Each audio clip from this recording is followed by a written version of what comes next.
It's being called the most significant overhaul of the UK's defence, security and foreign policy since the Cold War. A radical reflection, said the Prime Minister, of a rapidly changing world.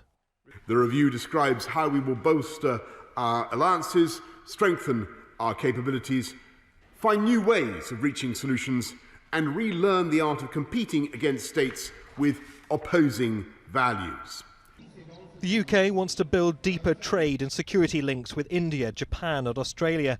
Boris Johnson's heading to India next month, and the UK's new state-of-the-art aircraft carrier will deploy to the region in May. Where warships go, trade has historically followed. But the proverbial elephant in the room is China. In 2015, on a state visit, President Xi promised to invest heavily in the UK. Brexit's made Britain even more in need of new trade ties. But the UK is under pressure from the US and others to toughen its stance on the Chinese government. China's tightening controls over Hong Kong has made it increasingly difficult to blindly do business with Beijing. So too has the mass detention of the Uyghur minority, described as torture by the British government. China's military expansion into international waters and the South China Sea is also a major cause for concern. What might happen actually in China is there might be a recognition that Britain is finally being a bit more straightforward with China and saying, yes, we do want to trade with you, but on some points we're going to disagree, which actually is an approach China also takes with some of its partners as well.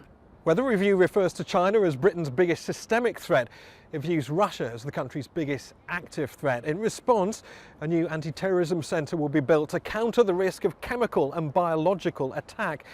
The number of nuclear warheads the country can potentially stockpile will be increased by 40%, and a new crisis command centre built under Downing Street.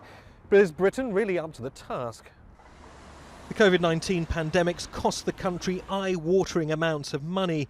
Lives and livelihoods remain at risk. To help the recovery, the government's planning a green industrial revolution with ambitions to become the world leader in carbon capture.